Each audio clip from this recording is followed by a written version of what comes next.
صلى الله عليه وسلم الفاتحة. أعوذ بالله من الشيطان الرجيم. بسم الله الرحمن الرحيم. الحمد لله رب العالمين الرحمن الرحيم مالك يوم الدين. إياك نعبد وإياك نستعين. اهدنا الصراط المستقيم صراط الذين أنعمت عليهم غير المغضوب عليهم ولا الضالين. Amin. Kepada guru kami, guru kita bersama Al-Mukarram Al-Ustaz Luqman Hakim, kepadanya kami persilakan. Bismillahirrahmanirrahim. Assalamualaikum warahmatullahi wabarakatuh. Alhamdulillahi rabbil alamin. Wassalatu wassalamu ala asrafil anbiya'i wal mursalin Sayyidina wa habibina wa syafi'ina wa dhurrina wa maulana Muhammadin wa ala alihi wa sahbihi ajma'in, amma ba'd.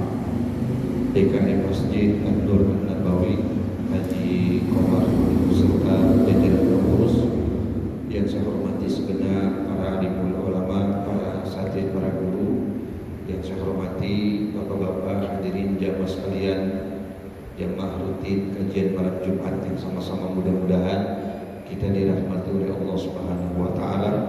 Mohon maaf tidak dapat saya sebutkan namanya satu persatu, namun tidak mengurangi rasa hormat dan ta'zim saya kepada hadirin semua. Alhamdulillah, puji syukur kehadirat Allah Subhanahu wa taala kita panjatkan pada kesempatan malam hari ini kita dapat berkumpul bersama dalam rangka pengajian rutin kita tiap-tiap malam Jumat. Mudah-mudahan hadir dan kumpulnya kita malam hari ini senantiasa selalu dicatat oleh Allah sebagai amal ibadah. Salawat dan salam semoga senantiasa tercurah dan tersampaikan pada junjungan kita baginda Nabi besar kita Muhammad sallallahu alaihi wasallam serta para keluarga dan sahabatnya serta para pengikut dan umatnya hingga akhir zaman nanti. Hadirin sekalian dirahmati Allah, kajian kita seharusnya malam hari ini diisi guru kita Haji Sofwan Nizami. Sehubungan beliau berhalangan hadir dan saya baru dikabarin tadi pas Isya, jadi mohon maaf kalau agak terlambat hadir. Hadirin sekalian, di dalam agama kita, agama Islam, ibadah itu ada banyak bentuknya, ya macam-macam. Ada ibadah yang ibadahnya besar, pahalanya besar, modalnya juga besar. Sesuai ini, ya kalau ibarat orang dagang mah, ya modalnya gede, untungnya gede. Ada ibadah yang begitu, ibadah yang ibadah besar, modalnya besar, pahalanya juga gede. Seperti misalnya ibadah membangun masjid, ibadahnya berat, modalnya besar. Jadi ibadahnya berat, modalnya besar. Ibadah membangun masjid, nah ini ibadah yang berat, modalnya besar. Makanya jarang orang yang membangun masjid pakai dana pribadi, gitu ya. Rata-rata orang bangun masjid pasti rame-rame gotong royong. Kayak kita nih, kita bangun masjid rame-rame, gitu gotong royong. Yang namanya bangun masjid mah mau rame-rame juga insya Allah pasti jadi. Gak ada yang batal orang jadi, pasti jadi masjid mah. Cuman paling waktunya aturan 5 tahun jadi 8 tahun gitu. Itu beda-beda, jadi pasti jadi. Karena ibadah ini, membangun masjid ini ibadah yang berat, modalnya juga gede. Gitu ya. Kemudian membangun masjid itu berat, Pak. Lebih berat lagi memakmurkan masjid. Kan begitu ya? Berat kan bangun masjid? Berat. Pengen punya masjid bagus, pengen punya masjid nyaman, gitu. Bangun rame-rame gotong royong. Lebih berat lagi memakmurkan masjid, meramaikan masjid. Itu lebih berat daripada membangun masjid. Maka mudah-mudahan kita bukan cuma pandai membangun masjid, tapi juga kita pandai untuk memakmurkan masjid. Jangan sampai, mohon maaf ya, masjid kita nasibnya kayak kurung batang. Tahu orang kurung batang? Ranting bawa jenazah, keranda. Coba kita di lingkungan kalau orang punya kurung batang, itu kita gebrak, kita kompak, itu seminggu jadi kurung batang. Nih RW kita orang punya kurung batang, asal ada yang meninggal pinjem sama RW sebelah. Iya kalau lagi pengen ada barengan, kalau ada barengan nungguin dia dulu rapi. Akhirnya musyawarah tuh RW, manggil warganya, para RT dipanggil. Gimana kalau kita urunan, kita patungan, bikin kurung batang, bikin. Pada urunan kompak jadi yang paling bagus, yang stainless, anti karat. Tapi begitu jadi tuh kurung batang, apa ada yang mengisiin? Lah orang. Urusan begitu mah jangankan yang muda, yang tua goga. Lu beda dua kan begitu. Itu jangan sampai masjid nasib kita tuh kayak begitu. Ya, kita semangat bangun masjid, tapi nggak dibarengi dengan semangat untuk memakmurkan masjid. Maka semangat membangun masjid harus dibarengi dengan semangat memakmurkan masjid. Mudah-mudahan sekali lagi kita juga bukan pandai membangun masjid, tapi insya Allah kita pandai memakmurkan masjid. Alhamdulillah kemarin akhir Ramadan saya kumpul dengan Pak DKM, kita bicara, ngobrol segala macam. Ini katanya masjid ini udah 24 jam ya, non-stop buat jamaah. Luar biasa itu ya. Jadi kita mau intikaf boleh sini ya. Intikaf malam Jumat, apel Jumat boleh, silakan di masjid. Niatin intikaf ibadah. Masjid 24 jam udah kata DKM silakan dipakai. Jangan kalau dia beli di rumah gak boleh di masjid. Ya niatin intikaf gitu. Ini satu. Yang kedua, ya, tapi ingat nih ya, catatan juga nih. Sering saya bilang begini Pak. Masjid itu, kenapa kita mesti memakmurkan masjid? Masjid itu, sering saya bilang, masjid itu jantungnya kampung, Pak. Nih, masjid itu jantungnya kampung. Ini orang nih kita nih, kan kita manusia nih. Kita punya jantung ya. Kalau jantung kita masih berdetak, Pak, berarti tandanya masih hidup. Begitu bukan kira-kira? Ini kita ada orang, Pak, sakitnya payah, sakitnya parah. Udah masuk di ruang ICU. Kan orang kalau masuk ruang ICU Pak udah parah. Udah pakai ini kabel segala macam. Yang bangsanya kita kalau nengokin juga udah pakai baju khusus. Itu juga dia mah kamarnya beda harganya. Ada yang per kamar sekarang paling murah 3 juta, paling murah. Itu dia pada berebut. Masuk di ruang ICU, tiap rumah sakit paling banyak 3 ruangan. Ruang ICU-nya orang udah parah. Sakitnya, mata nggak bisa ngedip, mulut nggak bisa ngomong, badan nggak bisa bergerak, tapi detak jantungnya masih kebaca di komputer, di monitor, begitu dong. Itu orang walaupun udah payah tuh, itu tanda kalau detak jantungnya masih kebaca, berarti itu orang tandanya masih hidup. Biar kata bisa ngapa-ngapain, tapi ditaruh situ sama dokter. Orang boleh suruh pulang, pulang orang tetap harus itu. Kenapa? Karena detak jantungnya masih terbaca, masih hidup tandanya. Gitu. Tapi orang biar kata matanya melotot, mata melotot nih. Detak jantungnya berhenti, mata kok melotot. Itu tandanya apa? Mayit orang mati. Kenapa? Detak jantungnya udah berhenti. Gitu. Nah ini masjid nih, ini jantungnya kampung Pak. Jadi kalau masjid ini makmur, banyak jamaahnya, rame gitu, ada kajian, ada pengajian ibu-ibu, ada kajian, ada TPA, ada segala macam, makmur masjidnya, ya ini tanda berarti kampung masih hidup di situ, agama masih hidup di kampung itu. Tapi walaupun masjidnya mentereng, bagus, tapi sepi dari kegiatan, sepi dari jamaah, paling banter rame cuma sholat Jumat doang. Ini tanda agama udah mulai redup di kampung itu. Hati-hati, ya. Karena mudah-mudahan kita bisa memakmurkan masjid. Saya kadang-kadang suka ini itu sama jamaah-jamaah khuluj ya, orang-orang yang disebutnya usaha dakwah, usaha memakmurkan masjid dari masjid ke masjid. Dia berani itu orang lagi nongkrong kan, diketok pintu, dia datangin assalamualaikum, Pak, jamaah maghrib ya ke masjid gitu. Itu orang berani begitu. Kita mesti mikir-mikir, wah ini kebiasaan dia, wah ini orang. Kalau Jamak guru itu jamak tabligh, ngajak orang untuk ibadah memakmurkan masjid. Itu bagusnya jamak. Walau memang ya anggapan orang ada yang begitu, tapi sisi baiknya tuh jamak tabligh, dia orang yang memakmurkan masjid. Di mana masjid dia samperin tuh, di mana masjid dia makmurkan tuh. Gitu. Satu, bangun masjid. Maka pahala juga gede. Man bana masjidan banallahu baitan fil jannah. Siapa orang yang membangun satu masjid, maka Allah akan bangunkan satu gedung untuknya di surga. Ini jelas orang ibadahnya berat, modalnya gede, pahalanya juga besar.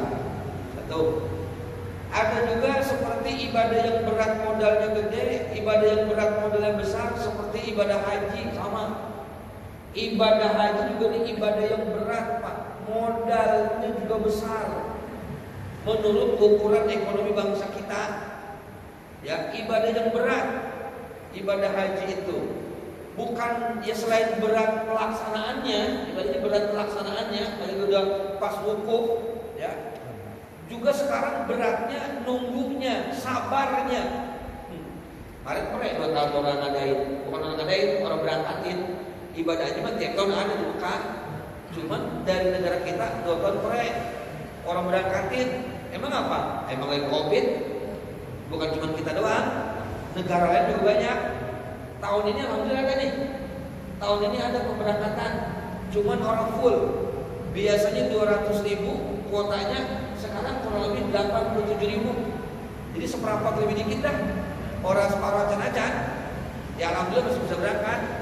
Jadi ibadahnya berat, modalnya gede. Berat menjahitnya juga sekarang tambah berat sabar nunggunya. Di Tangsel bae nih, Tangsel nih. Sekarang 2000 berapa sekarang?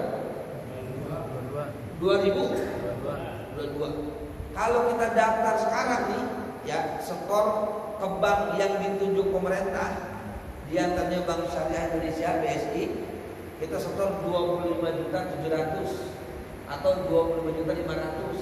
Dibukain nanti tuh buku rekening haji. Kalau sudah 25.500 atau 20.500, nanti tuh buku itu kita bawa nih ke kantor Kemenak yang di Tandon tuh, yang warna hijau, dilengkapi fotokopi KTP, KK dan sebagainya. Bawa ke sono, tuh rekeningnya udah ada 20 juta sekian. Nih syaratnya di biodata saya, dimasukin datanya tuh, dipoto, cekrek gitu. Dipoto tuh, itu foto orang boleh berubah. Apa yang berangkat, fotonya mesti itu. Kapan berangkatnya? Kalau daftarnya 2022, diperkirakan berangkatnya tahun 2047.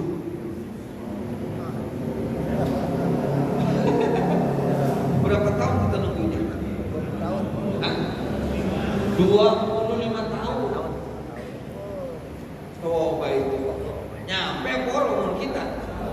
Lah kalau sekarang kita daftar umur 40 tahun. 40 tahun kita daftar nih. Nunggunya 25 tahun. Berarti pas berangkat umur kita berapa? 65 tahun. Apa itu? Iya, kalau sebenarnya 40 tahun, nah kalau daftar 50 tahun, lu 75 tahun. Bahkan sekarang ada aturan pemerintah yang umurnya 65 mah udah bisa berangkat katanya. Yang 65, lah gimana nih urusannya? Makanya sekarang yang ramai orang umroh. Sebab umroh orang pakai kuota.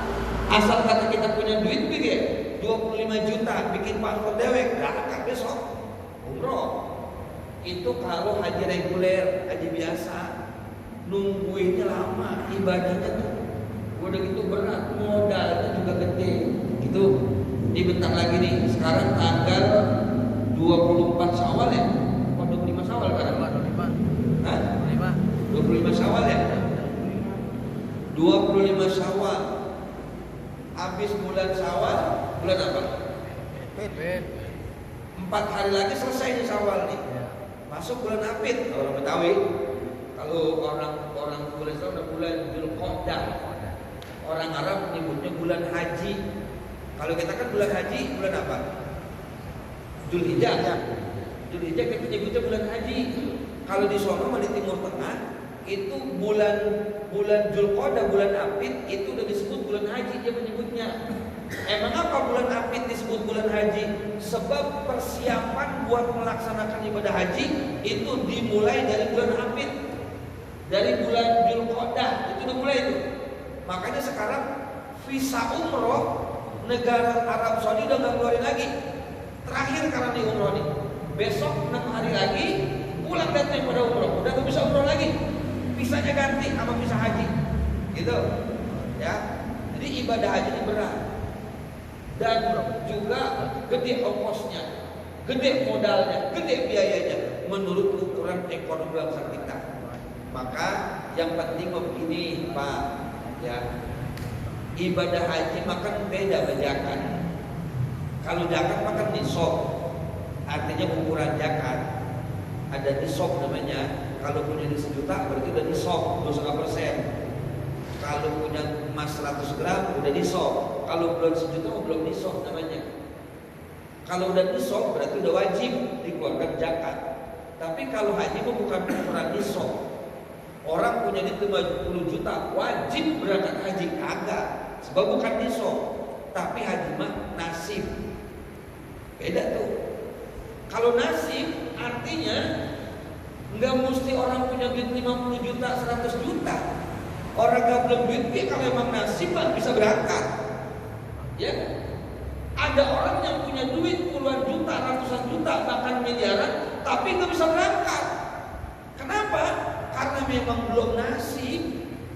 Ada orang yang secara ukuran ya boro-boro buat berangkat haji, buat madang sehari-hari ke teter ya mah. Tapi karena memang Allah nasibkan dia berangkat haji, bisa berangkat tuh. Maka begini Pak, karena haji itu urusan nasib, siapapun kita punya kesempatan yang sama, insya Allah bisa berangkat. Ya kalau ukuran kita mah kan kalau ngikutin aturan 25 tahun nunggunya, ya umur gua udah 40 tahun, umur gua udah 50 tahun, ya itu bisa berangkat. Kalau Allah nasibkan bisa berangkat, gitu ya. Ya walaupun memang kalau secara aturan negara, ya yang penting mah daftar dulu. Kalau udah daftar mah tinggal nunggu panggilan. Bagus mau 25 tahun kayak nunggunya, mau 30 tahun kayak nunggunya, penting mah daftar baik. Udah daftar bagaimana nasibnya ntar. Ya kan kalau orang daftar mah orang mungkin dipanggil. Kayak begini, Bapak berobat tuh ke klinik 21 Pak ya? 24. Udah nambah kan ya? Itu kan orang pada duduk ngantri ya. Itu kan sebelum dia duduk dia pada daftar itu, ngambil nomor gitu ya. Sekarang Bapak mau berobat ke klinik 24, ke klinik ini mau berobat nih. Orang pada duduk, Bapak nggak pakai daftar, duduk ikut tuh di antrian. Tapi orang daftar, ngikut duduk, dipanggil nggak kira-kira? Sampai bubar baru kali panggil. Emang apa? Ya mau orang daftar. Jadi sekarang mah daftarnya dulu. Urusan ntar dipanggil apa kagak, berangkat apa kagak, tinggal nunggu nasibnya, gitu. Terus satu, ya walaupun itu aturan negara begitu, tapi lagi-lagi aturan Allah apa beda. Ada orang yang kagak daftar juga, nggak daftar nih, kalau emang udah dipanggil sama Allah, dia bisa berangkat. Kan ada haji yang plus kalau plus nih, ada plus juga macam-macam. Ada yang plus mesti nunggu 3 tahun ada. Itu kisaran 100 juta, itu mesti nunggu 3 tahun. Kalau yang 150 juta itu nunggunya setahun, dapat sekarang pada berangkat. Kalau yang sekarang ada, yang sekarang daftar, ini sekarang nih, besok berangkat ada. Itu 250 juta sampai 300 juta. Ukuran kita mah kalau haji reguler ya 10 orang dimakan dewek sama dia, tapi langsung berangkat. Ada yang gitu. Ya kan rezeki mah kita orang tahu. Nasib kita karena haji itu masalah nasib. Gitu. Jadi ya haji mah standarnya niat, badan sehat, ongkos punya. Itu 3 tuh. Kalau normalnya nih niat, badan sehat, ongkos punya, insya Allah berangkat. Sekarang kalau niat kagak, niatnya ada, badannya sehat, duitnya ongkosnya ada, berangkat ya kira-kira? Timbang mimpi doang itu mah. Iya niat memang niat banget bagi haji. Badan masih seger banget kalau masih makan doyan sih. Cuman duitnya orang punya, ya harus berangkat. Niatnya ada, duitnya punya duit buat ongkos. Cuman badannya sakit, stroke, Berangkat nggak kira-kira? Orang bisa berangkat juga. Badannya sehat, duit punya buat ongkos haji. Cuman orang niat. Berangkat nggak kira-kira? Orang Pak. Saya punya teman Pak, itu udah ke Timur Tengah yang namanya negara-negara Arab Pak. Dia udah nyampe. Mulai dari Uni Emirat, Dubai, Qatar, kemudian pokoknya tuh Timur Tengah dia udah datengin. Kuwait dia datengin. Lah Mekah orang nyampe. Dia udah dekat itu. Naik pesawat dari Dubai itu cuma 2 jam itu. Bahkan kalau dari Yaman, Mesir itu banyak mahasiswa Indonesia yang pada belajar itu. Mereka justru lewat darat. Bukan lewat naik pesawat. Dia mereka lewat darat. Kalau mereka aja itu banyak mahasiswa Indonesia dari Yaman, dari Syria, dari dari Mesir. Mereka pergi aja lewat darat. Karena emang orang niat, lah ke Mesir mampir, ke ke Dubai mampir, ke Qatar, ke Kuwait mampir, lah ke Mekah kagak. Emang apa? Emang orang niat. Gitu. Jadi penting tuh pasang niat dah.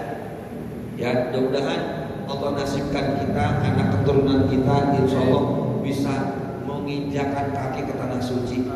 Bagian orang haji yang umroh, syukur-syukur ya umroh ya haji, begitu.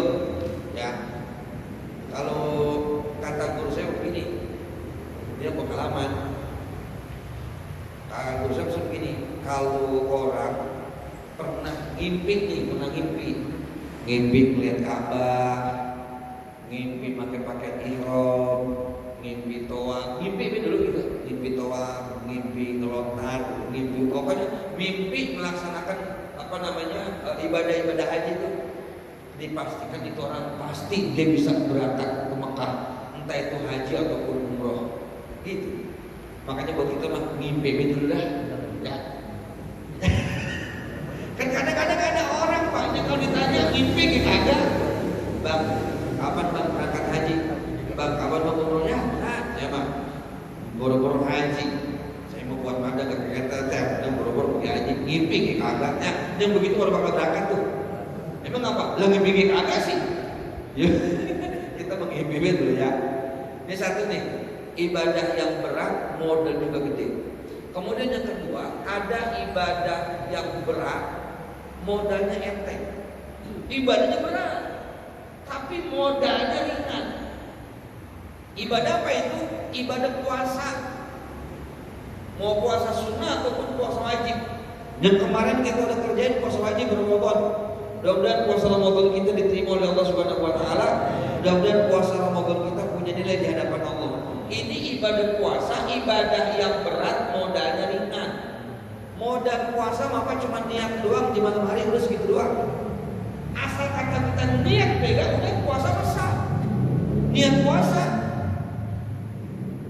Adapun sahur maupun sunnah. Kita puasa udah niat, tapi orang sahur tetap puasa, sama puasanya. Udah niat tapi kagak sahur. Kita puasa, sama puasanya. Sah. Kenapa? Karena rukun puasa adalah niat. Sekarang sahur sampai 2 piring 7, tapi orang niat, sama puasanya. Lah kagak. Makanya nih ibadah puasa apa luar biasa.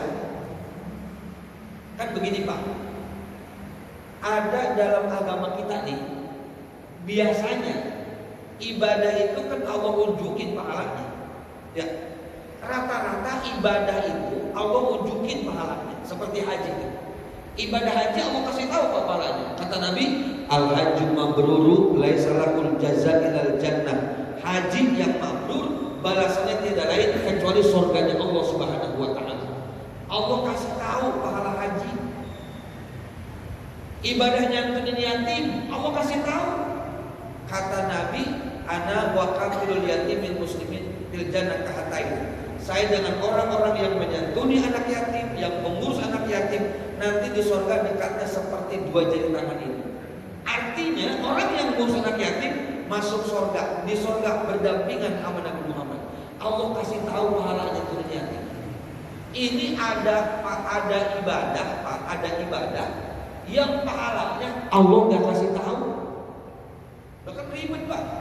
Kayak begini Pak, kita kerja di perusahaan. Kata bos ngomong begini, bapak kerja di sini ya, di perusahaan ini gajinya sebulan 5 juta. Kalau kita udah tahu gaji kita 5 juta sebulan, berarti kita tenang ya?